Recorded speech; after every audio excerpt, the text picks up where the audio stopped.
Ya memang mungkin ada beberapa prinsip hidup yang beda segala macam ya, karena kebetulan udah ada anak juga kan. Gimana caranya cari solusi terbaik ini buat berdua sama buat anak gitu ya. Pikirnya beda ya gitulah, jadi memang jadi sedih aku macam.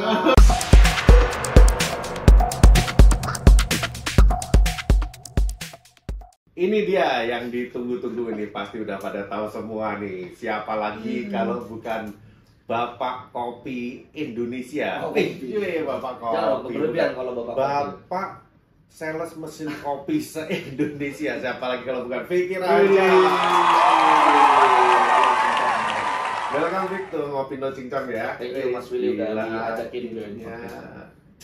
Senang banget kita akhirnya bisa ketemu loh lagi. Iya. Kita akhir-akhir ini lumayan sering ketemu. Sering di Solo sering ketemu Mas. Di Jawa Tengah, di Solo, di Semarang. Nih apa kabar nih? Sehat-sehat? Sehat selalu. Ya. Jualan lancar nih? Jualan lancar, makanya bisa di Jogja sekarang kan. Bisa ngejuri terus gitu. Karena belajar dari Mas Willy juga kan. Ya ini mudah-mudahan episode kali ini bisa meningkatkan jumlah viewer. Ya, jangan lupa ditonton terus ya, dan di subscribe Ngopi No Cincang. Terus terang ini saya mau pansos nih ya kali ini sama Pak Vicky ini ya, karena dia kan memang udah selebgram, tapi kita juga udah temenan udah lama ya Vicky. Udah lama banget dari tahun berapa dari juga. Sebelum masih. Oke, terus kita mau ngobrol-ngobrol soal apa nih Vicky? Soal apa ya? Mungkin soal perselesan duniawi, perkopian duniawi dan soalnya gue juga nggak mau ngebahas tentang Vicky ini siapa atau siapa. Banyak orang juga udah tahu lah ya. Cuman yang mungkin orang nggak banyak tahu ini adalah kan sekarang gini, orang mungkin sekarang barista-barista yang mengidolakan kamu ini ya. Banyak yang wah gue pengen seperti Vicky Raja. Padahal mereka juga sebenarnya belum tahu apa yang sebenarnya dijalanin selama ini oleh Vicky Raja. Ini yang orang jadi behind the story gitu. Iya, behind the story nih ya. Sedih. Gak gampang untuk merintis sampai bisa jadi lu kayak sekarang nih Vicky ya. Ya lumayan sih, karena kan ya sebenarnya barista yang sekarang ya ibaratnya udah jauh lebih lama lah ibaratnya dibanding teman-teman yang mungkin baru mulai sekarang kenal kopi gitu ya. Kita kalau saya sih beruntungnya duluan mungkin dari teman-teman. Kalau mau flashback ya, awal ini kan ketika lu mencoba masuk ke industri kopi kan bener-bener jadi barista ya. Waktu itu gaji lu berapa? Gaji ya, ini kebetulan tempatnya kan di Jogja juga nih. Jadi saya tuh mulai jadi barista di Jogja waktu itu. Masih kuliah itu enggak. Oh masih kuliah? Masih kuliah, kelas semester 3 atau masuk ke kedai kopi tradisional dulu Mas. Jadi belum ada yang kayak pakai mesin tuh, masih 2-3 tempat lah kalau di Jogja tahun 2010. Oh, anjir 2010. Ya itu pertama kali ya saya udah anggap sih jadi barista ya, bikin kopi tapi masih pakai manual gitu. Itu kayak gaji sebulan 300. 300? Iya 300 2010. Gaji lu 300 ribu? Ya 300 ribu sih. Karena kan ya harga jualnya kalau di Jogja juga dulu belum terlalu tinggi lah gitu. Itu part time atau full time? Full time. Tiap hari masuk, libur seminggu sekali. Sedih Mas. Kafenya masih buka nggak tuh? Nggak, udah tutup. Aku terakhir kemarin lewat sih udah tutup. Terus baru nanti ada satu tempat lagi yang aku benar-benar belajar specialty coffee lah ibaratnya. Tahu mesin kopi, kemudian tahu alat-alat manual brew. Ada satu di Gejayan situ namanya Diksi, cuma udah tutup juga sih. Warung kopi seruput itu. Jadi Jogja ini banyak nostalgianya gitu. Nostalgia ya, lu semuanya berawalnya dari sini ya? Ya, jadi kayak pernah ngerasain jadi barista itu masih di range zaman masih kuliah Mas. Jadi dari mulai 300.000 sampai pindah ke tempat, sampai udah jadi kayak area manager gitu, pegang 3 outlet. Waktu itu gajiku 2011-12an tuh 5 juta tahun segitu. Buat tiap hari mau mabuk di Litus. Lumayan dong. Lumayan. Itu masih di Jogja? Masih di Jogja. Jadi waktu itu mikirnya kayak udahlah nggak usah kuliah aja gitu. Karena aku waktu itu udah semester 7 tuh. Jadi udah tinggal 1 kali ujian aja, ujian akhir lulus. Sampai akhirnya udah kayak udahlah gue di kopi aja nggak mau kuliah. Jadi lu sekitar tahun 2011 itu ngerasa dapat gaji 5 juta itu udah ngerasa wah udah nggak usah kuliah aja, nggak usah dilanjutin. Cuma waktu itu belum bisa happy kayak sekarang kan ketawanya gitu, karena masih ganjel gitu karena sekolahnya belum selesai. Jadi akhirnya udahlah kuliah dulu udah selesai baru izin ke orang tua gitu. Kan kuliahnya juga di Jogja tuh kan teknik nuklir Mas. Jadi susah jadi teknik nuklir. Ya, orang tua pengennya kan kita jadi anak teknik tapi malah mainan kopi gitu. Dan selalu apa dikit-dikit singlenya teknik nuklir ya. Ya itu kan tahu sih lu bangga sih, gua tahu. Bangga Mas, karena itu pasti bangga. Karena itu fakultas teknik itu di Indonesia cuma 2 kan, di UGM sama di kampusku di STN itu kedinasan gitu. Jadi ya bangga gitu belajar sesuatu yang semua orang bisa. Gua nggak nyalain ya karena itu lu sekolah lama lu sampai lulus dan itu jurusan yang nggak semua orang tahu, orang paham ya lu ambil walaupun mungkin beberapa orang fikir apa dikit-dikit ini lulusan teknik nuklir ya memang why not ya, gitu loh ya memang itu memang harus dibanggakan backgroundnya gitu. Ya tapi akhirnya jualan mesin kopi. Jadi memang mungkin emang udah chemistry-nya sama kopi dari dulu gitu ya. Jadi dulu tuh aku bikin tugas akhir itu rancang bangun mesin kopi tenaga nuklir pakai uranium. Jadi sebenarnya prinsipnya pakai kayak pembangkit listrik gitu, kayak boilernya dipanasin pakai uranium gitu. Cuma nggak jadi Mas, nggak jadi nggak di ACC karena kalau ini sampai meledak ya mungkin satu kota hilang. Cuma gara-gara mesin kopi. Tapi kalau jadi tuh waktu itu patennya dijadiin, wah gila gokil ya. Kaya. Lebih kaya dari sekarang. Ya iyalah, udah pasti kerja di luar lah kayak sekarang. Nah, awal-awal dulu itu lu kan terkenalnya itu sebagai apa? Barista apa? Barista latte artis. Latte art ya. Nah, ini berawalnya dari latte art. So, buat teman-teman ini pendekar hari ini kita tahu ya kita lagi di Jogja nih kita ngejuri latte art. Ya, kita ngejuri latte art. Yang ikut berapa sih? Cuman 17 atau 18 orang itu dikit banget dan sekarang latte artis itu makin dikit. Makin dikit sih. So, jadi kalau memang mau seperti Vicky belajar latte art dulu ya. Ya. Tapi sebenarnya kalau sekarang jauh lebih enak Mas karena perlombaan udah jauh lebih banyak gitu. Jadi kayak tiap bulan itu lomba mau brewers mau latte art itu banyak. Kalau dulu tuh ada alasan sih kenapa suka di latte art ini gitu karena waktu itu aku pegang store bosku tuh mintanya bos saya minta upgrade mesin dong gitu tapi omset harus dinaikin gitu. Berarti udah diajarin rasional gitu kan gimana caranya omset lu naik lu baru bisa ganti alat. Akhirnya karena di Jogja waktu itu belum banyak coffee shop jadi akhirnya harus bikin sesuatu yang orang tuh mau datang gitu. Kayak kita tuh ya gitu. Salah satunya dengan bikin latte art gitu karena kan susah gitu waktu itu masih transisi orang gimana caranya bikin minum kopi nggak pakai gula gitu. Susah kan kampanye gitu. Tuh kopi yang bener nggak pakai gula ya, tahun-tahun segitu ya kan akhirnya ya udah gimana caranya biar orang mau datang mau beli cappuccino mau beli latte ya udah kita kasih gambar. Ternyata efek banget karena waktu itu tokoku ramai. Orang datang mau ada gambar lucu ya gitu. Dan itu sampai akhirnya orang-orang pada ngerti lu jago latte art itu expose-nya melalui waktu itu Instagram baru awal-awal. Waktu itu dari Facebook sama dari Twitter gitu. Jadi memang kalau memang punya skill memang harus di-expose ya. Memang harus. Jadi memang dulu tuh aku nge-expose tuh hasil kopinya doang. Jadi orang nggak tahu nih Fikri Harja yang mana. Cuma tahu tahu foto-fotonya latte. Iya, jadi yang tahu Fikri Harja di Jogja tapi jago latte art nih, tapi orangnya mana nggak tahu. Sampai akhirnya waktu pindah ke Jakarta itu ketemu teman-teman barista gitu, follower lu kan banyak, cuma orang gak ada yang tahu si Fikri yang mana gitu. Ya udah akhirnya jujur aku orang yang minderan sih Mas gitu. Masa? Iya dulu. Sekarang sih udah nggak tahu malu. Minder banget terus kayak akhirnya udah upload muka sendiri gitu. Akhirnya orang tahu Mas Fikri Harja.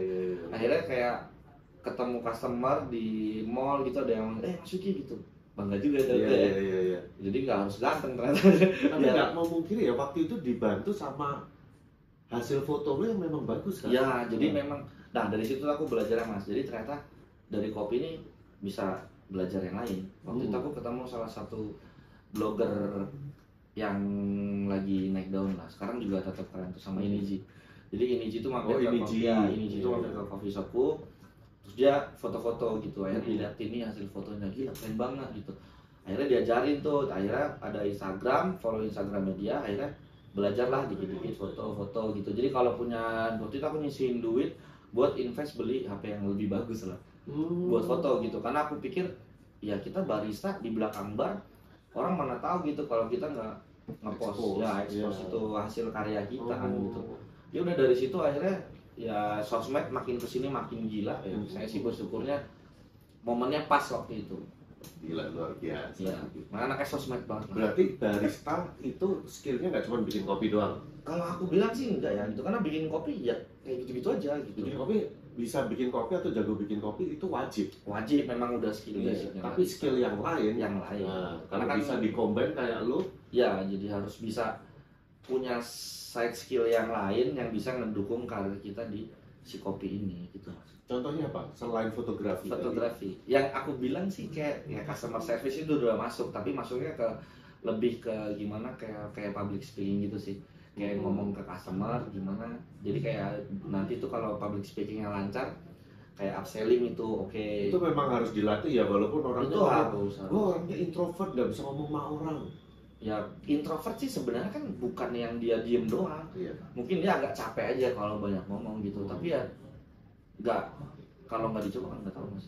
Iya. Saya juga dulu minder banget. Harus dipaksakan. Iya, dulu kayak akhirnya ngelihat teman-teman yang lain, oh nyatanya udah ngobrol biasa aja, punya teman banyak aja. Akhirnya ya itu dari ngomong-ngomong ketemu orang ternyata orangnya ini kerja di mana segala macam, selain bisa belajar ilmunya, ya saya sampai keluar negeri nggak pernah bayar dari kenal customer gitu loh maksudnya. Koneksi. Ya dari koneksi. Jadi kayak public speaking kayak gitu, terus kayak fotografi itu penting juga, apa ya? Banyak sih. Iya, banyak ya, intinya harus punya skill yang bisa di-combine untuk mendukung. Ya termasuk hobi gitu loh. Iya. Hobi kita kan ada yang orang kopi itu nggak pure karena dia suka kopi sih mas.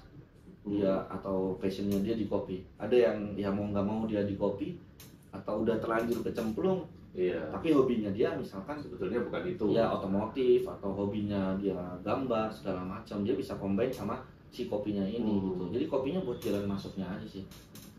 Karena kan sekarang kopi, orang siapa sih yang nggak ngopi gitu di Iya, Indo kan? betul. Gila, menarik. Nah, padahal awalnya lu berangkatnya dari latte, terkenalnya dari latte. Ya. Ini sorry ya, ini gua agak push sedikit nih ya. Iya. Nah, tapi lu pasti pernah dengar dong orang ngomong, wah Vicky jago latte tapi nggak pernah menang di nasional, ya. di kompetisi nasional. Iya sih. Jadi memang itu waktu itu kan nasional pertama ya di Indonesia. Dan sedangkan memang bebannya itu saya udah kompetisi non resmi lah ibaratnya. Itu udah sering menang gitu. Jadi ketika di nasional memang kondisinya waktu itu Indonesia latihan pertama di Indo. Ya bagaimanapun kalah ya udah kalah. Itu down saya sempat ngilang setahun lah. Oh itu sempet down? Aku ngilang setahun. Oh itu down beneran waktu kalah itu? Ya harusnya kan kita mikirnya ekspektasinya kita bisa menang. Iya, Karena aku di iya. prelim itu peringkat 1 gitu, jauh dari komentar di bawahku, dari si Joni, dari si Aga gitu. Kan akhirnya pas di final ya mungkin karena kurang persiapan juga akhirnya turun dari nomor 4 kan. Jadi maksudnya kecewa banget gitu. Oh itu sampai berefek ke Wah psikis parah. psikismu. Psikis parah. Ngilang. Jadi kayak kalau ketemu orang kayak kok kalah sih gitu. Jadi kayak ibaratnya kayak Cristiano Ronaldo gitu, penalti nggak masuk, kayak dia aduh malu aja gitu. Oh, berarti waktu itu lu bukan tipe orang yang memang kalah yaudah oke, gua fight lagi. Nggak bisa. Udah. Oh sempat ngedon Wah juga parah sih ya, mas, waktu itu aku itu. udah mau keluar dari kopi sih. Malu Anjir. bener. Kayak ibaratnya udah gila, orang tuh udah jagoin gua juga udah yakin menang tapi kalah gitu kan. Ya udah, untuk menerima kekalahan susah banget. Iya. Akhirnya aku sempat ngelamar PNS sih waktu selama 1 tahun itu. Setahun itu jadi aku ngelamar PNS, udah ujian nggak keterima mas. Udah mau give up, nomor PNS masih nggak keterima. Nggak keterima, akhirnya bingung kan gue kerja apaan gitu kan. Sedangkan waktu itu beneran sampai gue nggak mau balik ke kopi lah gitu. Ya karena itu Cuma malu. gara-gara kalah lagi. Iya gara-gara malu gitu loh mas. Kayak ibaratnya ini orang jago banget gitu, tapi ketika di nasional kalah. Terus akhirnya bikin lu bisa bounce back, fight lagi itu apa? Waktu itu aku di ini sih, diputusin sama pacarku sih. Iya sih, jadi kata dibilang nggak punya masa depan gitu. Anjing. Nggak ada yang tahu kan lu. Gitu mas, dibilang katanya nggak punya masa depan. Kayak, aduh, nggak punya masa depan kan, nggak ada kerjaan kan. Ya udah balik lagi aja di kopi, mau nggak mau. Akhirnya saya menurunkan ego saya untuk gengsi kan, udah hilang. Masa kontak lagi teman-teman, akhirnya udah ketemu teman-teman lagi pelan-pelan. Akhirnya waktu itu adalah salah satu coffee shop yang lagi grow, nyari barista. Oh yang di Jakarta itu. Yang di Jakarta yang warna merah Oh itu. iya. Nah kebetulannya ketemu sama teman-teman yang dulu ketemu di kompetisi juga gitu. Iya. Ya udah akhirnya masuk di situ dengan saya bilang ya kayak pom bensin, mulai dari nol gitu ya. Walaupun lu terkenal aja jago latte art gitu. Tapi itu coffee shop itu dulu isinya bangsat Isinya emang barista-barista gitu lah modelnya, yang masing-masing ada stylenya sendiri. Mau disebutin nggak siapa aja waktu itu? Banyak kan? Ada Arif, Aga, Sandi, Wahyu, Ade, Gaban, Ade Ivan tuh termasuk almarhum tuh yang jebak saya masuk situ gitu maksudnya. Tapi justru di situ tuh kayak, oh ternyata nih dulu waktu kalah akhirnya kecewa itu karena nggak ada support system aja. Jadi memang lingkungan itu juga pengaruh mas. Oh lu balik ke Jogja, lingkungan lu tuh nggak ada yang... Nggak ada karena barista masih sedikit kan. Lu kayak sendirian gitu ya. Gitu akhirnya habis itu ketemu mereka kan ya udah kalah ya udah gitu. Ada lagi kompetisi pak. Lu nggak kalah habis itu udah gitu kan. Ya udah ada kompetisi lagi udah akhirnya dari tanah merah benar-benar belajar ya sebut merek lagi. Ya dari situlah ibaratnya mulai dari nol lagi, belajar dari teman-teman lagi, bikin espresso, basic manual dulu. Aku kuat lagi basicnya dikuatin semua. Baru akhirnya fokus lagi di latte art gitu sampai akhirnya aku ikut kompetisi itu 2015 itu nggak ikut yang di nasional. Aku langsung ikut ke Jepang waktu itu ada Coffee Fest World Latte Art Championship. Itu kan ngirim video audisi sama foto. Itu aku jadi orang pertama Indonesia sih yang join itu. Ke Jepang aku akhirnya. Itu nggak ada yang ikut ya dari nggak ada. Itu kayak si Restu sekarang lagi ikut yang World Latte Art Battle. Jadi modelnya sebenarnya kayak lu udah pernah ikut nasional, finalis boleh ngirim video gitu. Ya bagaimanapun kan saya tetap nomor 4 Indonesia Latte Art 2014. Terus akhirnya waktu itu Jepang itu? Di Jepang aku kalah di 16 besar. Nah jadi sebenarnya gini mas, kompetisi itu ternyata bukan cuma jago-jagoan. Jadi aku akhirnya mulai belajar. Ketika aku kalah di Jepang itu aku kalah karena aku nggak baca rules regulation gitu.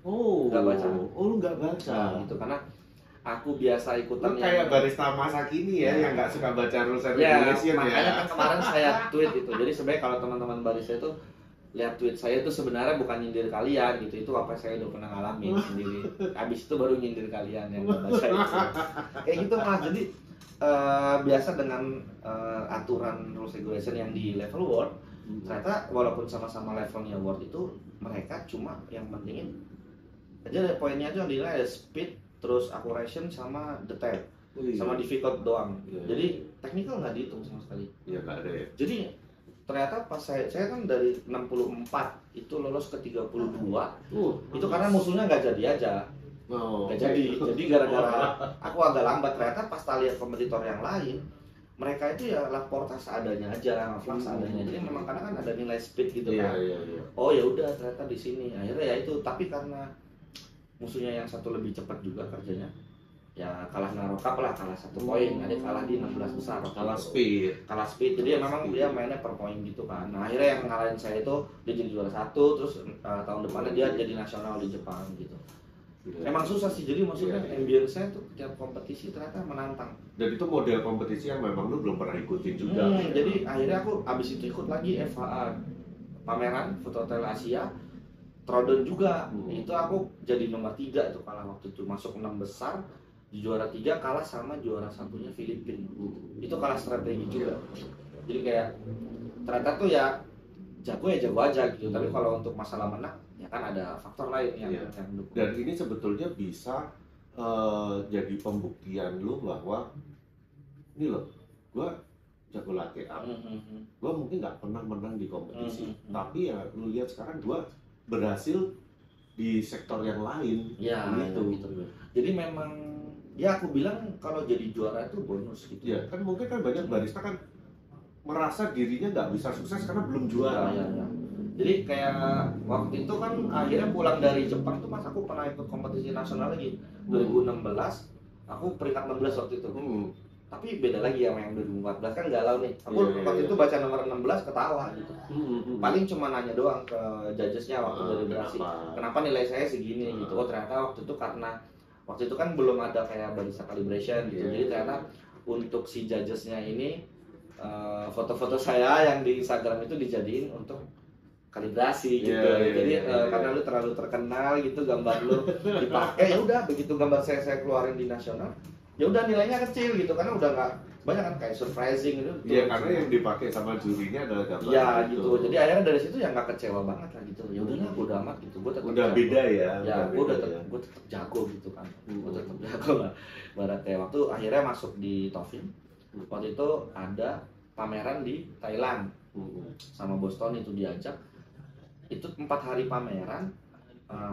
Trainingnya cuma 2 hari. Nah, ada 2 hari ini ada lomba ini mas, latihan battle itu yang di Asia itu kan. Latihan battle Asia ini modelnya throwdown, mirip sama kayak di Singapura. Nah, kan aku udah tahu nih modelnya. Wah, berani nah, dong. akhirnya dan itu nothing tulus aja gitu. Ya kan gue nggak niat kompetisi di sini. Iya. Battle menang. Ya udah akhirnya gue malah juara di Thailand. Jadi memang kadang gitu mas. Orang kan gak ada yang kenal ya, jadi kayak mainnya santai gitu. Tapi beda kalau di Indo kan orang, pikir aja main, Junior Rotonan main gitu, orang mau nonton gitu kan. Itu kerasnya waktu 2016 tuh 2 stage gue yang paling ramai gitu, karena orang kan pasti penasaran. Jadi itu kayak ini ya, lu battle Tarkam Thailand. Ya, Tarkam di Thailand gue Tarkam di Thailand juara 1. Giliran di Indo kalah, gitu. Ya tapi ya paling kan ya itu bisa jadi sebuah message yang bisa disampaikan bahwa lu mau sukses ini sebenarnya bukan tergantung lu juara atau enggak. Enggak sih. Berarti itu ya. Nah, aku baru ngerasain banget sih. Ya memang kalau juara ya mendukung lah, lebih mendukung. Tapi enggak faktornya semua dari juara gitu. Karena aku lihat ya, kayak kita bilang Indonesian Idol deh, yang juara belum tentu terkenal, belum tentu dia bisa sukses di karirnya gitu. Karena kan apa, balik lagi ternyata yang bisa kita pelajari, tiap orang tuh pasti punya karakter yang bisa dia manfaati, bisa daya tariknya dia gitu. Ya udah, gue pernah ikut kompetisi, paling gue udah ngebuktiin kayak gue nasional pernah, tarkam di luar pernah, udah pernah ikut semua gitu. Ya udah, yang penting kan jago gitu. Ya udah, gue udah pernah ikutan, ya akhirnya dari situ, udah gue tinggal cari jalan yang lain gimana nih, tetap backgroundnya di kopi, latte art, tapi bisa lari kemana gitu. Nah, kalau titik puncak lu itu sebetulnya di waktu momen apa sih? Pas, ya kan lu mulai dari perjalanan lu selama ini, lu ketika lu ngerasa mulai, wah gua kok tiba-tiba langsung dar gitu. Dari... Itu awal masuk Tofin sih. Oh di Tofin? Ya abis aku ikut battle di Thailand itu, masuk Tofin, kan ketemu juara-juara dunia tuh. Ya udah akhirnya dari situ bikin kontennya jauh lebih banyak. Karena aku punya mesin kopi ini, terus ketemu lagi sama juara-juara dunia gitu, akhirnya ngeliatin cara mereka, kita bisa bikin konten yang banyak segala macam gitu. Dari situ kan awal masuk Tofin, habis itu berani bikin coffee shop pas pandemi itu juga mulai nguras ide lagi tuh mas. Akhirnya kayak coba bikin konten gitu. Emang passionnya tuh di konten. Di konten ya. Konten. Gue ngikutin lu ya, lu itu kan mulai dari zaman Twitter ya. Dari zaman Twitter kemudian masuk ke Instagram. Ini konten lu ini makin lama ini makin berkembang. Kalau dulu itu kan cuman mungkin namanya juga Instagram awal-awal ya. Cakep-cakepan foto kan. Ya, foto doang. Fotografi, latihan fotografi apa itu lighting apa lu macam kayak gitu yang foto-foto bagus. Tapi lama-lama kan ada edukasi, ada sarkas, ada apa macam-macam kan. Ya. Lucu-lucu gitu. Ya, jadi emang itu mas, kayak aku bersyukurnya tuh bisa kenal sama orang yang beda-beda background. Jadi waktu itu aku ketemu sama Instagramer juga, yang dia memang kontennya edukasi semua gitu. Akhirnya aku lihat kontennya dia, wah gue bisa nih bikin konten kayak gini di kopi gitu. Jadi sebenarnya ya pakai jurus itulah, ATM lah, diamati tiru modifikasi lah. Oh ini gue bisa ya. Jadi kayak abis itu dia misalkan waktu itu dia ngebahas tren iPhone, dia bilang kenapa nggak kita bahas konten kopi gitu. Dia ngebahas soal kerjaan apa, ya udah gue fokus ke barista gitu. Yang ide-ide yang lu dapat ketika buat konten-konten itu dari mana sih? Ya paling banyak dari pengalaman pribadi sih mas sebenarnya. Kan lebih enak gitu kan bikin konten dari pengalaman pribadi gitu. Sama pengalamannya orang. Iya gitu. Ya jadi agak-agak berbau sarkas ke diri sendiri dan orang lah. Terus sih mas. Gila ya. Sampai akhirnya lu juga akhirnya punya coffee shop sendiri ya. Ya bisa di situ ceritain. Itu mau dibahas ya, Fik? Ya nggak apa-apa lah sekalian cerita di sini. Karena jadi cincong kan jadi kopinya. Kita kan ngobrolin kopi tanpa sensor ya. Iya. Jadi lu akhirnya setelah sekian lama lu waktu itu gue masuk di Taufik kan lu juga belum punya coffee shop. Belum kan? Terus gue nanya, lu emang nggak pengen punya coffee shop sendiri? Gue pengen, lu mau bilang dicari teman. Dan akhirnya finally lu bikin kopi Bu Dokter. Ya, setelah berapa lama? Iya kan? Akhirnya lu bikin kopi Bu Dokter. Jadi sebenarnya bikin coffee shop itu, jadi kan kita ngumpulin duit susah nih mas. Ngumpulin duit susah. Ketika mau spend bikin coffee shop kan ya paling murah berapa? 100 juta kan. Mau bikin tuh nggak berani, takut bangkrut. Sedangkan beberapa kali jadi konsultan semua jalan. Tapi kan memang waktu itu nothing tulus juga karena duitnya orang.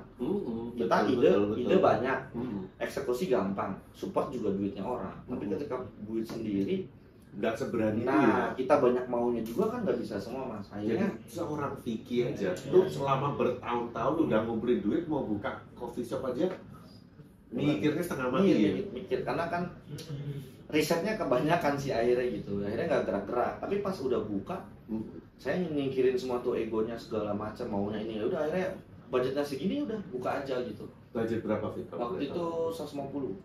150 udah sama tempat tetap? Udah. Cari tempat yang murah, tapi udah cuma setahun nyawanya. Oh, sewa tempat setahun. Kecil tapi mas. Terus sama renovasi alat-alat 150. Ya, waktu itu aku nyicil mesinnya itu udah duluan. Aku beli mesin dari customerku gitu, ibaratnya customerku mau upgrade, dia jual mesinnya udah bayarin aja mas gitu. Ya kalau mesin ya salah satunya selain mungkin lu kebetulan dapat dari customer, lu juga ada privilege di Taufin gitu ya, kan, karena di Taufin kan udah banyak mesin juga kan, segala macam. Kadang sama bos minta harga bagus juga, mesin-mesin nggak kepake di teknisi dikasih. Iya gitu. Ya akhirnya buka waktu itu berdua sih sama adekku yang ngeset itu kan. Pokoknya tekan budgetnya seminimal mungkin lah. Akhirnya cari kontraktor yang murah segala macam, konsep ya udahlah minimalis aja, yang nggak perlu banyak gitu. Akhirnya ya itu kenapa lah namanya si Kopi Bu itu, Kopi Bu Dokter itu, karena ya memang kebetulan waktu itu ya biar gampang lah bikin ininya, brand karena kan dan menarik ya, menarik. Karena niatku sih maunya tak franchisein ke dokter-dokter itu. Oh, idenya awalnya udah banyak sih, udah mau dapat franchise banyak. Cuma memang ya berjalan 2 tahun doang karena sewanya juga dinaikin. Jadi bulan ini terakhir ini November. Oh iya, terakhir udah tutup gitu karena kebetulan juga ya udah nggak sama Bu Dokter juga gitu. Maksudnya udah nggak sama Bu Dokter ini maksudnya gimana sih? Sudah berpisah. Lu bentar, kamu bikin nama kafe Bu Dokter Kopi Bu Dokter itu karena apa? Dulu kan berarti pura-pura bego banget loh ya, ya. Jadi kan gini dulu kan kebetulan kan si Bu Dokternya suka kopi juga, yaudah bikinnya. Bu Dokter siapa sih? Bu Dokter sana mantan istriku. Mantan istri. Ya lah udah.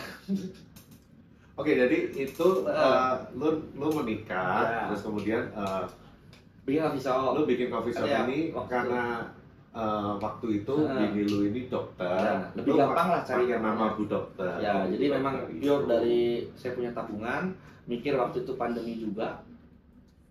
Bingung nih kalau sampai kan Taufin juga waktu itu masih WFH ya, jadi gimana nih caranya biar bisa survive nih mas, takut pandeminya panjang.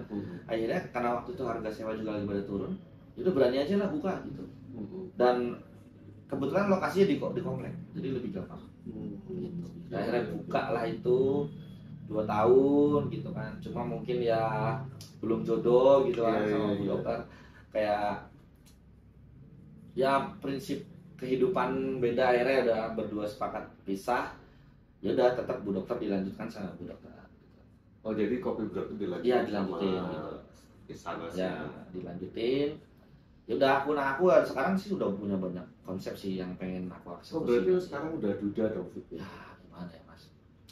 Udahlah dari aku sebenarnya males tuh mas kayak publish itu kan. Mungkin yang teman-teman udah lihat lah segala macam, nggak pernah ngepost segala macam. Cuma sebenarnya hubungannya baik-baik lah. Kayak dari Januari awal tahun lah udah ini. Cuma April itu udah ketok palu. Ya semut aja. Usia pernikahan berapa tahun dulu? 4 tahun. 4 tahun. Bapak jadi sedih ya? Jadi sedih mas. Jangan sedih lah. Jadi memang ya itu kehidupan kan, nggak ada yang tahu. Jadi memang mungkin ada beberapa prinsip hidup yang beda segala macam. Ya karena kebetulan udah ada anak juga kan. Gimana caranya cari solusi terbaik ini buat berdua sama buat anak gitu. Yaudah akhirnya udah sepakat, yaudah mungkin nggak bisa bareng, akhirnya masing-masing, cuma anak dibawa sama bu dokter ya, tapi bu dokter Tapi juga ternyata ini ya, kehidupan berkeluarga itu juga kadang kita ketika single ya pengen banget nyari punya keluarga ya, tapi ternyata setelah dijalani ya nggak semudah itu ya Pek. ya susah memang ya. Namanya gini Mas, kayak kita ketemu customer atau rekan kerja aja yang itu kan pasti beda-beda karakter ya. Betul. Itu aja susah, apalagi kayak tiap hari bareng gitu. Jadi memang harus rasionalnya jauh lebih banyak dan mau menerima lah. Iya, iya. Karena kan mungkin kadang background juga beda kan, yang satu di entertain mungkin atau di F&B, satunya di lebih ke yang science atau apa mungkin ya. Pola pikirnya beda. Ya gitulah, jadi memang jadi sedih aku macam. Terus aku lebih sedih jadi inget anakku sih. Iya, Kalau iya. kalau sama bu dokter sendiri sudah ya udah baik-baik kok, sepakat segala macam, ngurusnya juga cepet karena emang udah kesepakatan berdua. Kesepakatan berdua ya. Jadi Gitu, lebih nggak ada cepat ya. kayak ribut-ribut segala macam, apalagi ada omongan-omongan nggak enak gitu kan, ada orang ketiga atau apa gitu. Jadi sebenarnya memang udah dari awal ya banyak yang bentrok gitu, jadi ya udahlah masing-masing aja gitu. Dan sekarang bu dokter juga sudah ada calon, saya juga udah ada calon gitu. Wis. Jadi udah ya masing-masing itulah, udah jadi masing-masing lah. Cuma kopi bu dokter ya karena anak saya si Arduino itu ada di sana ya, kopi bu dokter ya biar masa kopi bu dokter, saya bukan dokter. Jadi kan itu nanti kita fokusnya ke kopi bu dokter lagi Iya, aja ya. iya. Jadi kopi bu dokter itu tahun ini tutup, cuman nanti kalau seumpama si bu dokternya mau buka lagi silakan. atau apa itu ya Karena kan memang dilihat aja nanti apakah dia memang tertarik untuk bikin lagi atau enggak. kayaknya mau buka lagi sih. Nggak mau Kan buka lagi gitu. Jadi ya itu tadi yang paling udah belajar kan, buka bisnisnya. Oh ternyata kalau udah nyemplung sendiri tuh tahu Mas gitu. Iya, iya. Bahkan yang saya tuh terinspirasi dari beberapa customer saya yang tidak punya background kopi, tapi bisnisnya jalan Mas. Oh iya. Ada yang sampai cabang 20. Betul, banyak juga sih. Jadi memang lebih banyak ke trial and error pas nyoba gitu, sama jangan ikut-ikutan orang. Akhirnya kita nggak punya hitung-hitungan, nggak punya prediksi, nggak punya karakter sendiri, akhirnya hancur sendiri gitu Mas. Kalau aku sih dulu akhirnya pas ya bersyukurnya gitu buka jalan. Aku tuh hitung-hitungan BEP ku kan sebenarnya kurang lebih setahun ya waktu itu. Aku ngejar 6 bulan sih, tapi 4 bulan udah balik tuh. Udah bisa beli Vespa 2 tuh dari toko. Wis, mantap. Wis, mantap lah. Terus berarti sekarang juga kayak tadi juga sempat ngomong, sekarang udah ada yang baru. Keren nih. Mau dirilis kapan nih yang baru nih? Nah, sejak kalau aku sebenarnya lebih pengen ke kalau di sosmed tuh nanti lebih udah resmi gitu. Oh, yes. Enak. Sebetulnya juga kurang resmi apa sih? Iya sih, sebenarnya ya sudah diresmikan secara agama. Biar nggak dosa. Itulah intinya. So ditunggu aja guys ya, siapa nih? Siapa, Kira-kira nih yang baru ini siapa nih? Udah ditunggu aja. Tapi memang belajarnya banyak sih Mas gitu maksudnya. Dari kegagalanku sebelumnya ya, maksudnya memang kita nggak bisa munafik, itu memang harus cari yang satu visi gitu. Satu visi bukan berarti karakternya sama ya, tapi goalsnya sama gitu maksudnya. Oke, sekarang kalau kita ngomongin visi ya, orang rumah tangga itu kan juga. Oh iya. Kau udah jadi dokter boy. Kan lu yang pernah ngalamin, gua belum. Iya. Ketika mau berumah tangga kan visinya kan pengennya kan, oh kita bikin keluarga yang gini ya, entah kita punya rumah sendiri kayak atau apa. Kan dari situ kan sebetulnya kan itu visi yang sama, tapi ketika dijalanin itu, kenapa sih bisa sampai yang kadang orang nggak bisa tahan gitu? Ya kebanyakan sih karena sekarang kan udah zamannya udah kayak gini kan Mas, sosmed segala macam gitu. Jadi ya kadang ada yang kalau yang satu misalnya kerja kantoran, yang satunya kerjanya nggak jelas gitu. Mungkin kayak ada mikirnya pendapatan atau segala macam gitu, atau mungkin bahkan masalah kayak cemburu-cemburuan lah kayak gitu. Akhirnya kan kayak itu kan jadi kayak percikan ke itu. Nah, jadi dari yang lu pelajari, pelajaran yang lu dapat dari kejadian ini, terus dengan yang baru ini, apa yang pengen lu rubah? Atau yang apa yang gue dulu udah ngelakuin ini ternyata nggak berhasil, terus gue mau merubah, gue nggak mau ngelakuin itu lagi tuh, atau gimana sih? Kalau aku lebih ternyata tuh kayak terlalu ngeset goalsnya terlalu tinggi, terlalu jauh juga pusing mas. Jadi lebih ke nothing tulus aja gitu. Kalau emang ini jodoh gue ya udah gitu, jalan aja gitu maksudnya. Kalau dulu kan lebih ada tekanan sih sebenarnya karena kan dokter nih, ekspektasi keluarganya gede juga kan, gitu. Sedangkan saya kan kerjanya serabutan. Gitu. Iya. Jadi kayak dokter, bojone sales. ya gitu kan kadang ya sama itu tadi ya bukannya menyepelekan orang tua, tapi kalau udah berumah tangga sendiri ya mending lah sama orang tua. Oh iya. Jangan lah nih aku bilang. Gak semuanya orang tua ini sih, cuma yang baik itu jadi kadang ya kita juga kan pengennya mandiri ya. Iya betul. Jadi memang aku juga belajar dari teman-temanku, ternyata setelah pisah rumah tuh ada tujuan balik lagi ke rumah ketemu orang tua. Lebih kayak gitu sih. Jadi kayak sekarang tuh ngejalaninnya ya udah dari awal sepakat kerjaan gua kayak gini, gak usah cemburu-cemburuan atau nggak percaya gitu, karena ibaratnya daripada mikirin gitu kenapa sih nggak mikirin yang lain gitu. Aktifin ke kegiatan masing-masing aja. Lu kerjanya apa, gua kerjanya apa, ketemu di rumah yang ngobrol seharian apa aktivitas gitu, jadi lebih enak gitu bareng-bareng jalannya sih. Makanya mungkin sekarang yang masih muda-muda gitu pacaran bisa santai aja. Ya, nama juga masih pacaran. Iya, nggak usah buru-buru nikah. Gila. Berarti kuncinya apa nih supaya bisa tahan nih? Nggak, kalau aku belajarnya dari karirku dulu ya mas ya. Jadi ternyata nothing tulus saja, jalanin hidup sendiri-sendiri nih, hidup masing-masing, hidup kita gitu, fokus sama hidup kita gitu, nggak usah dengerin omongan orang gitu kan, nggak usah dengerin omongan orang segala macam, ya udah nothing tulus saja gitu. Kalau emang jalannya ini ya pasti jalannya gitu, kalau jodohnya ini ya jodohnya ini, kalau emang jalannya di usaha bisnis ini jalan ya pasti nanti di jalan ketemu, pasti enak terus kan. Nah, kalau lu punya prinsip nggak mau dengerin omongan orang atau gimana, nah ini ketika lu selama, kan ini ibaratnya selama beberapa tahun terakhir karena itu naik-naiknya ya, follower makin gede, udah centang biru, udah dapet job sana sini. Banyak orang yang mengidolakan lu, tapi yang haters ada kan? Pernah nggak sih dapat komen-komen atau DM yang banyak sih? Kalau DM kadang ada yang kayak kalau ngebahas soal barista gitu, ngapain sih ngomong-ngomongin soal barista kayak gitu, ngapain sih buka-buka aib barista gitu. Nah, buka aib barista? Iya, kayak misalkan yang barista lupa ganti galon lah, barista yang apalah. Itu bukan buka aib gitu. Ya, itu lu nggak ngelakuin tugas lu. Ya itu kan mas, maksudnya banyak hate speech kayak gitu kadang, jadi ya anjir, malas gitu. Dulu waktu di TikTok juga sama, saya bahas gaji barista, itu bangun tidur udah 500.000 yang nonton. Terus abis itu sampai Twitter dibahas, dikatain orang ini goblok gitu. Kenapa? Salahnya apa? Nah, aku cuma ngasih tahu doang. Waktu itu kan ada konten si barista ini ternyata gajinya lebih kecil daripada kasir toko burger.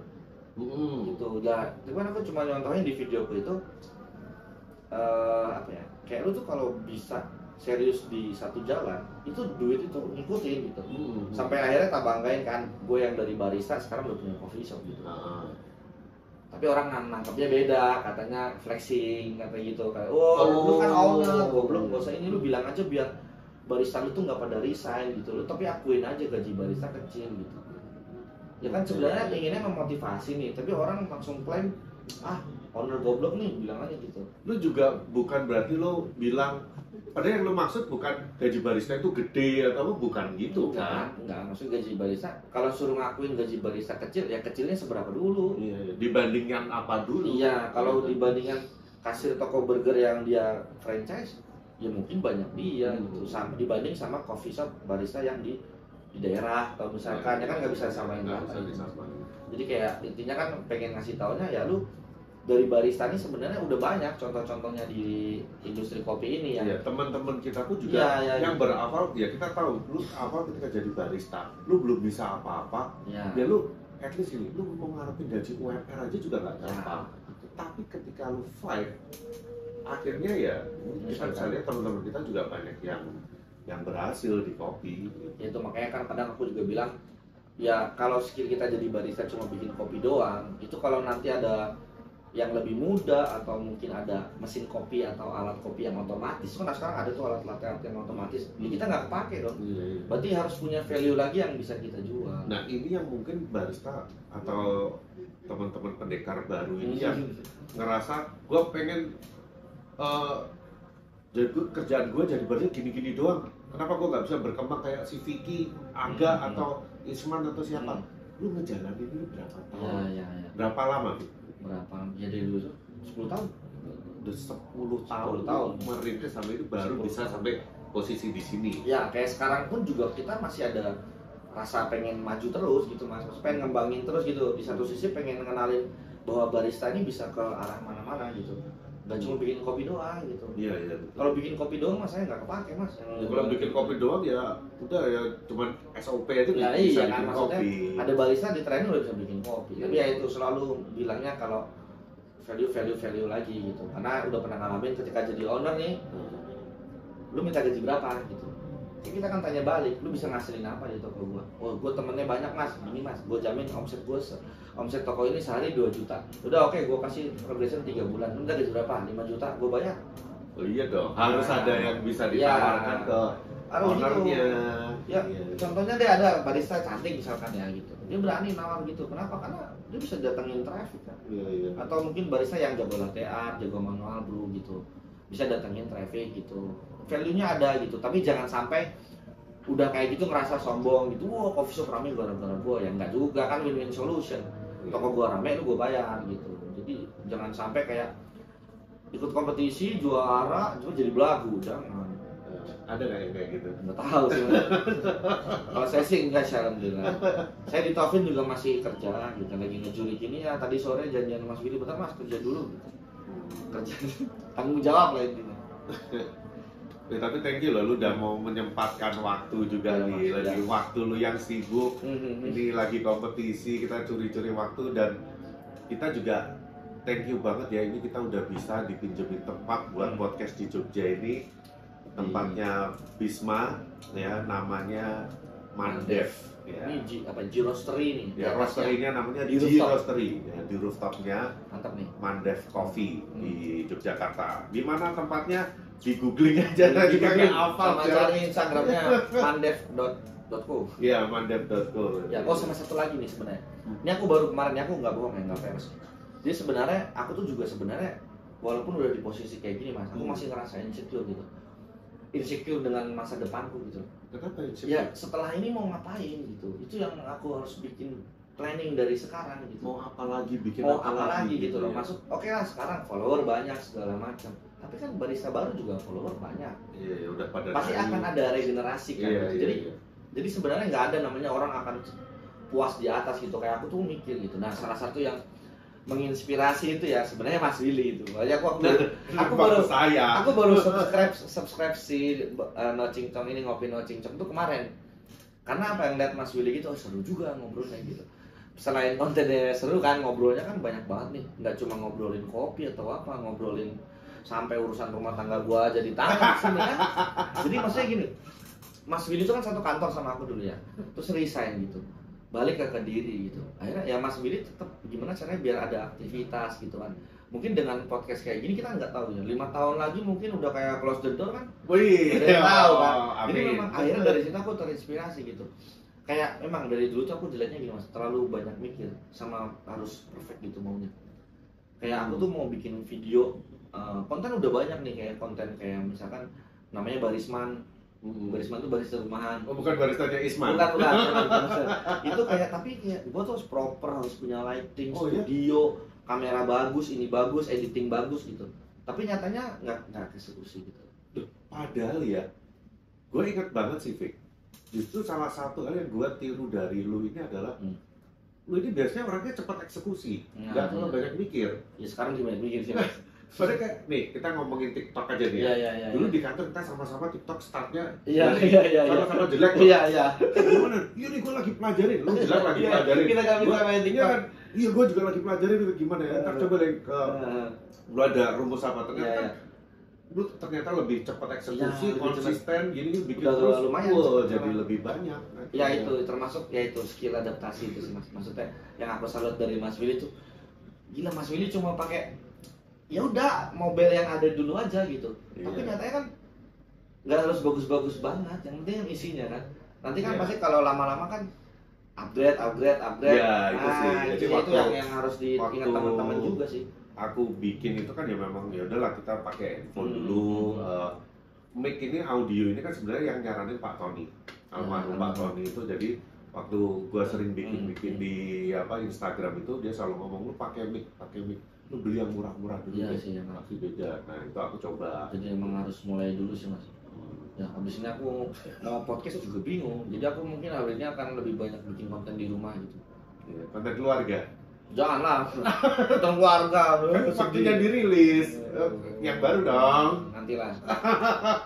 Yang penting minta doanya aja sama. Aku nggak perlu klarifikasi lah, yang penting intinya kan kehidupan masing-masing gitu. Yang penting ya ingin meluruskan jangan sampai di luar ada omongan-omongan aneh-aneh lagi lah. Santai aja. Cuman kan memang gini, Vic, kenapa gua tadi itu naikin itu kan memang lu ini di mana-mana di setiap kota temen lu kan banyak.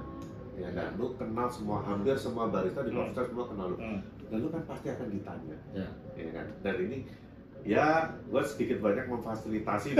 Lu nggak terlalu ditanya-tanya lah buat orang yang udah nonton ini. Sebenarnya nggak ditanya sih Mas, mereka nanya di belakang. Gitu. Padahal kalau dia nanya langsung, gampang gitu. Jadi sebenarnya ya barista itu kan di kopi aja gitu bidangnya. Tapi kan barista juga punya kehidupan pribadi segala macam dan nggak semuanya kadang harus diungkapkan. Tapi kan udah ada pertanda-pertanda yang harus dilihat segala macam ya.